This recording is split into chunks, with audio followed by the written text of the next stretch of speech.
Dan untuk membahasnya lebih lanjut, kita sudah terhubung dengan pengamat hubungan internasional Universitas Indonesia, Ibu Suzy Sudarman. Selamat sore, Ibu Suzy. Selamat sore, Wilson.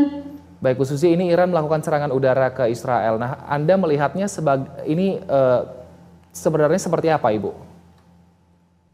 Sebetulnya kan karena masalah serangan ke kedutaan Iran ya, sehingga mereka merasa mereka harus melakukan sesuatu yang setara lah kepada Israel, dan ini jarang dilakukan karena begitu berani ya. Karena kalau kita lihat petanya kan sangat kompleks di situ. Maksudnya ada yang berafiliasi dengan Tiongkok dan Rusia, ada yang berafiliasi dengan Amerika.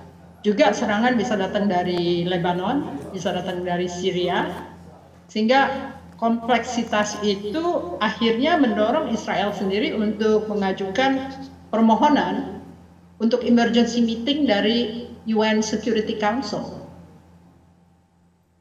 Baik, nah kalau serangan Iran ke Israel ini kan juga memicu reaksi tadi dari beberapa negara seperti Inggris, Amerika dan juga lainnya. Bahkan untuk Israel sendiri akhirnya tadi meminta emergency meeting ke UN Security Council. Lantas Ibu melihatnya ke depannya, apakah potensi untuk perang antara negara di Timur Tengah ini semakin terlihat dan juga semakin dekat atau seperti apa, Ibu? Kalau dilihat dari perilaku organisasi internasional, tentu mereka akan segera bertindak untuk menghindarkan Perang Dunia Ketiga. Itu yang nggak bisa dihindarkan dari perilaku untuk menstabilisasi hubungan internasional atau menyelamatkan arsitektur sistem internasional yang sudah mereka jaga sejak Perang Dunia Kedua. Apakah mereka berhasil atau tidak, itu bergantung kepada wilayahnya. Apakah memang benar-benar Rusia akan membantu Iran, lalu Tiongkok akan membantu menyelamatkan Hamas dan wilayah Gaza? Itu lapangan yang menentukan. Tapi seenggaknya organisasi internasional bertujuan untuk mencapai kesepakatan, mudah-mudahan bisa melalui Security Council. Baik, cukup kuatkah nanti keputusan dari organisasi internasional atau UN dalam hal ini mungkin untuk meminimalisir dampak dari ancaman perang dari kedua negara ini? Selama Amerika masih berada di wilayah tersebut dan sudah terlibat dalam penembakan drones dari Iran, artinya mau tidak mau PBB harus bertindak secara cepat, karena ini akan menyangkut masalah Rusia dan masalah Tiongkok, juga masalah wilayah-wilayah seperti Lebanon, Syria dan Irak mungkin ya, yang juga akan mau tidak mau terlibat dalam peperangan ini. Baik, tapi kalau kita bisa lihat kiprahnya PBB dalam perang antara Hamas dan juga Israel, di mana Israel juga menyerang Palestina, akhirnya rekomendasi pun dikeluarkan, namun sepertinya tidak begitu diindahkan oleh Israel. Lantas sebenarnya apakah memang PBB ini masih cukup kuat pengaruhnya, utamanya di wilayah Timur Tengah, Bu Suzy? Untuk menyelamatkan keputusan Security Council, tentu Amerika Serikat akan terlibat. Apakah dia akan menegur langsung Netanyahu untuk segera menghentikan konflik yang akan berkobar menjadi Perang Dunia Ketiga mungkin? Kalau mereka semua rasional, tentunya akan terjadi langkah-langkah yang bisa mendamaikan ya, atau menghentikan sementara itu kekuatannya mengancam. Kekuatan negara yang kuat itu akan mengancam Israel, dan Israel hanya bisa tunduk oleh kehendak Amerika Serikat. Nah, kalau sikap Indonesia dalam hal ini, apa yang perlu dilakukan? Tidak banyak yang bisa dilakukan karena kita bukan player ya, bukan pemain di wilayah tersebut, karena kita tidak diperhitungkan dalam artian jumlah kekuatan senjata atau kekuatan untuk mengancam. Yang bisa kita lakukan adalah sebagai suara dari mayoritas Muslim yang tidak menghendaki Palestina terus-menerus dianiaya, karena itu termasuk dalam Undang-Undang Dasar 45. Dalam pembukaan Undang-Undang Dasar 45, tentunya pemerintah akan berusaha sejauh mungkin untuk tidak membuat masyarakat Muslim Indonesia itu menjadi merasa terpojok oleh kondisi di mana pemerintah tidak melakukan apapun terhadap kondisi sangat genting di Timur Tengah.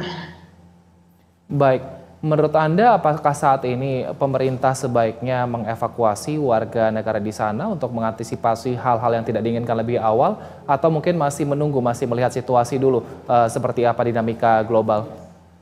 Oh, dalam kebijakan Kemenlu kan memang termasuk menyelamatkan warga ya. Jadi kalau misalnya disebutkan ada 150 mahasiswa yang berada di KOM yang belajar, tentunya mereka akan berupaya untuk menasehati, biasanya itu datang dari Konjen atau dari KBRI yang dekat dengan mereka, untuk bisa meyakinkan mereka untuk langsung evakuasi. Baik, artinya segera mungkin harus dievakuasi seperti itu ya Bu ya?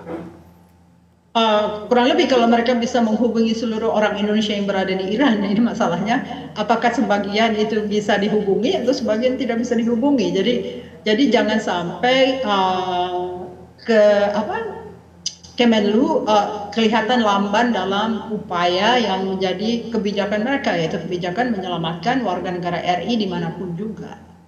Baik, nah kalau misalnya ternyata serangan-serangan ini masih terus berlanjut Ibu, seperti apa, mungkin Indonesia memang bukan pemain utama dalam hal ini, tapi seperti apa dampaknya kepada perekonomian kita di Indonesia? Oh, sangat gawat, dalam artian kalau Rusia sudah terlibat dan masalahnya itu semakin genting, sekarang minyak BBM sudah mencapai $90 per barrel, jadi itu sangat tinggi ya.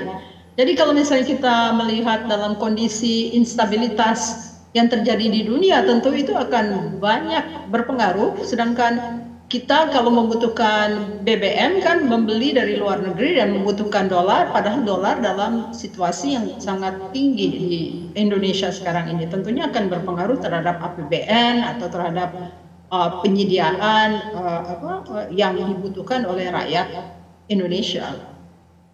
Baik, berarti tidak banyak yang bisa kita lakukan memang untuk menghadapi saat ini dinamika global. Lantas kalau untuk internal Indonesia, apa yang sebaiknya pemerintah lakukan? Apalagi masa ini saat ini lagi sedang masa transisi untuk ke pemerintahan baru, Bu Susi.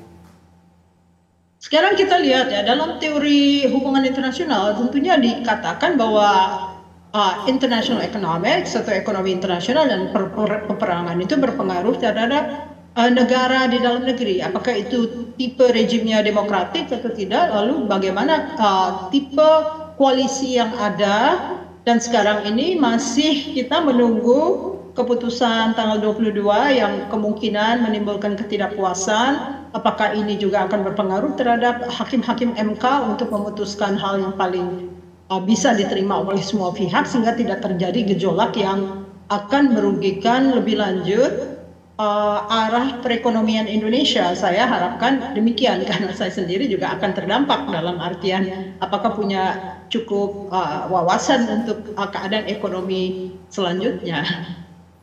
Baik, artinya diharapkan semoga nanti pemerintahan kedepannya ataupun dalam masa transisi ini tetap bisa menjaga Indonesia supaya tetap aman, utamanya di bidang ekonomi seperti itu ya Bu ya? Ya, tapi perlu penjelasan lebih lanjut oleh pemerintah sehingga rakyatnya itu bisa paham bahwa ketidakstabilan yang lebih lanjut itu akan berdampak kepada kondisi perekonomian negeri. Baik, terima kasih atas informasinya dan juga waktunya Ibu Susi Sudarman, pengamat internasional dari Universitas Indonesia telah bergabung bersama kami di Berita Satu Sore. Sehat selalu Ibu Susi.